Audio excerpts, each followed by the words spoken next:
Welcome to Regents Park, and I can't believe in all this time we haven't covered Regents Park already in its own separate video. So here we go, and keep watching because we've got a couple of surprises for you coming up towards the end of things you can see here. The Prince Regent in the 1800s proposed Regents Park, and it was left to John Nash and Decimus Burton to actually design the park, and it is as we see it today. Whilst the park covers over 410 acres, it's not the largest park in London, but it is probably one of the most interesting as it contains a canal, zoo, lakes and beautifully set gardens. Today we want to give you a flavour of that. This is the largest lake and it's on the south side, so when you come from Baker Street it's right by that entrance, and also if you walk around you can actually hire paddle boats and get out there on the lake during the summer months. With plenty of wildlife teeming around the edge and in the middle of the lake, it's always good to take some food for the birds, especially if you've got young children, because they absolutely love it. That's the children and the birds. Also in this area you have the unmistakable dome of the London Mosque, which really looks beautiful above the trees. Now if you're worried that the big open space and plenty of places to kick your ball around isn't going to be enough, there's a children's playground area, plus not only that, you've also got this small lake right by the children's playing ground, but also you've got a nice cafe as well, so you've got a great mix. Before the area was brought into Regents Park back in the 1800s, prior to that it belonged to the monasteries, and then in the 1500s was used for hunting and tenant farming when it was passed to the Crown. This seems to be a pretty standard thing for a lot of the London parks, including Hyde Park and Kensington Gardens, which we've mentioned in videos before. With clear signage all over the place, it's very hard to get lost here at Regents Park, but there's some great things like this covered tunnel. On a hot summer's day, it's great to go under here to get out of the glare of the sun.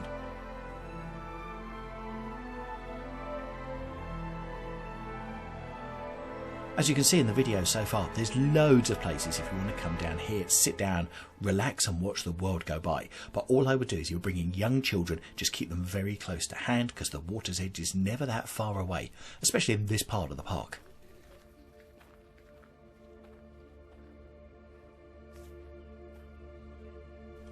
With plenty of these guide boards, they'll either tell you what you're looking at or alternatively what the wildlife that there is around by the edge of the lake.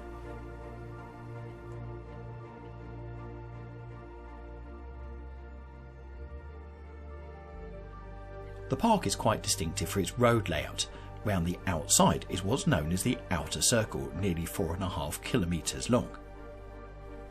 The outer circle has all of the nice houses that we've seen already. On the inside of the park you have what's called the inner circle, which is a 1 kilometre circumference. It will be inside the inner circle that you'll see later that we've got some surprises to show you.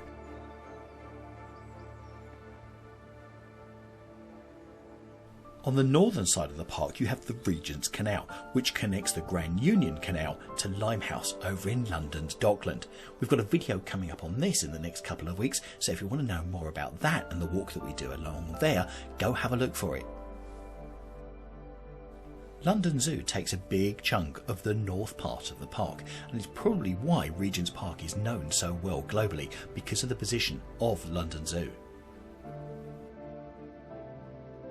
Now I've got to remind you that you are in the middle of London, yet there is wild area here in the middle of the park which you can go walking down with paths, and it's great to get out of the sunshine in the summer, but also it's great to go and explore as well.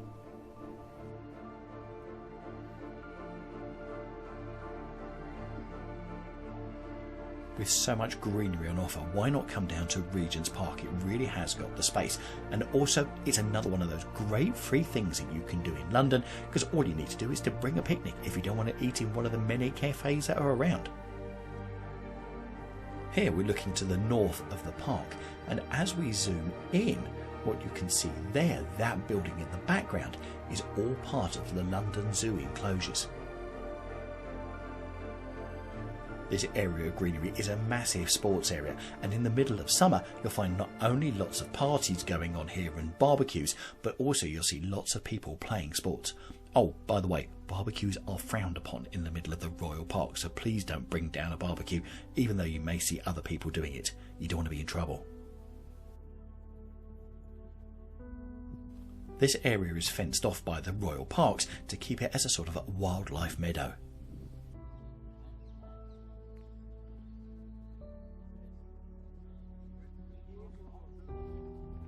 In this part of the park, we're between the outer circle and the inner circle roads, and we're just about to go across a bridge here which goes over the lake, which gives you phenomenal views across Regents Park.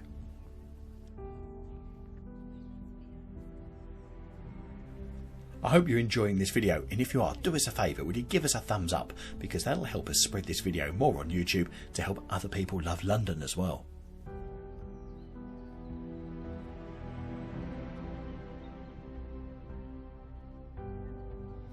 If you're coming up to Regents Park, the easiest way to get here is by public transport, and the nearest stations are Baker Street and Regents Park, also Great Portland Street's not too far.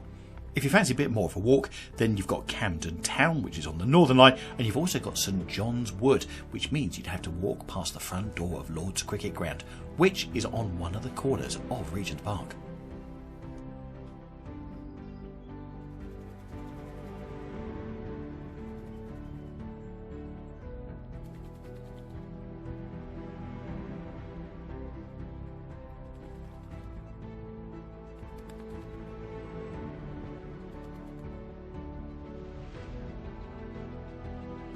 If you're coming to London during the summer and you really want to get an experience, then book here to go to the Open Air Theatre, which during the summer does Shakespeare's The Midsummer Night's Dream. If you love flowers, especially roses, don't have a problem with hay fever, then you're going to love the inner circle at Regents Park. And this is just a taster. These are some of the roses they have, but we're going to take you to one of our favourite places, which is the actual Queen Mary Rose Garden. The smell and the scent is incredible. Hidden away behind the bushes here is one of the cafes here that you can go to in Regents Park. Prices aren't too bad, don't forget it's London prices, but actually if you're doing a walk and you fancy going for a sit down, having a coffee, then this is a great place to do it.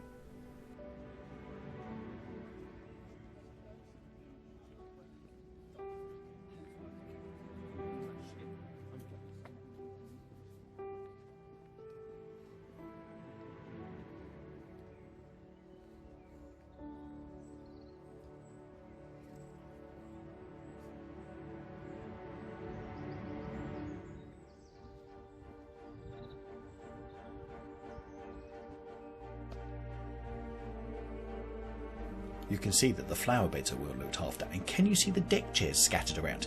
Yes, they are available for hire as well, so if you don't fancy sitting on a wooden uncomfortable bench, a deck chair could be a solution. And how about these beautiful orange roses?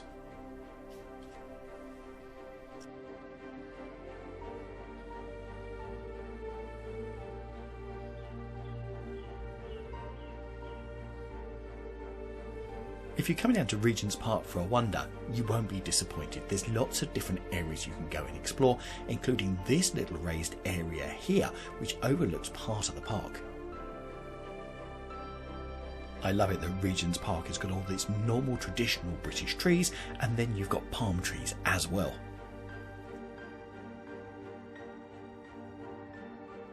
What's great to see is the variety of different plants you wouldn't expect to see in the UK, which goes to show how sheltered it is here at Regents Park. If you fancy just coming up to Regents Park and chilling, then these are probably the best places you can go, because once you take these paths up here, so in some of the walls, just as you can see here, are benches which are set back so you can sit and chill. As you can see, the park is really accessible, so if you're coming in a wheelchair, or alternatively you've got a pushchair with young children, you can get right around without any problem whatsoever.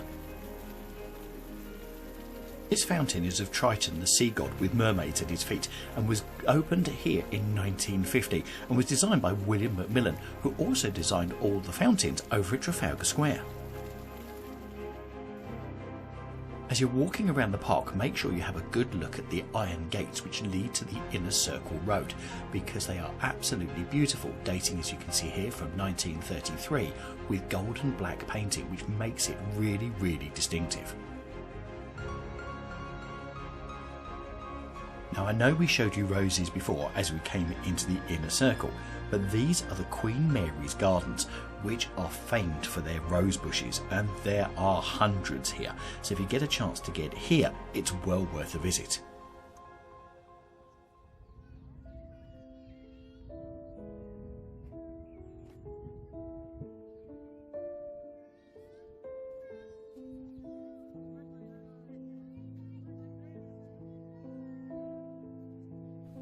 These gardens were created in the 1930s, and this part of the park wasn't open to the general public until then, because it had been originally used as a plant nursery, and later it was leased to the Royal Botanic Society.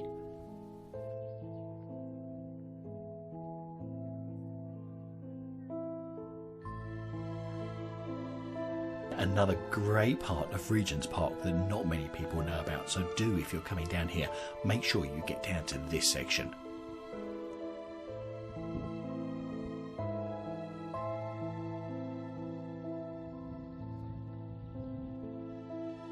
So we've shown you one of our two hidden secrets, which is the Rose Garden, and we're about to show you our second, and it's around here, which is the lake on the Inner Circle. Now, it's only a small lake, but it's what's on the other side, which you can get access to, that's of interest to us.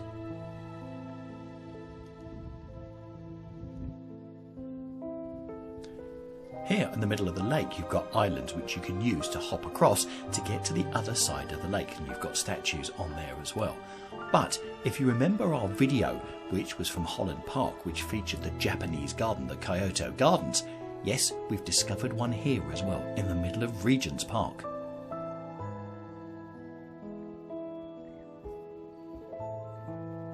Once you cross this little wooden bridge, you have a pathway that weaves you to the next bridge to take you over.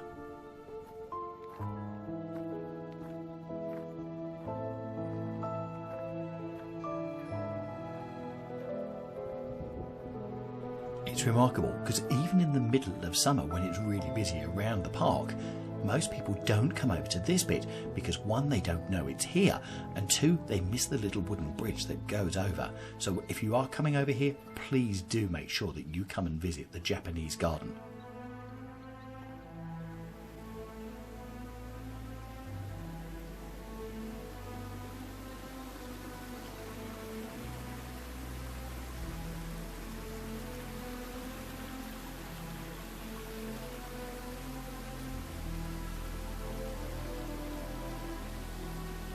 We've shown you around Regents Park. What was your favourite part of it?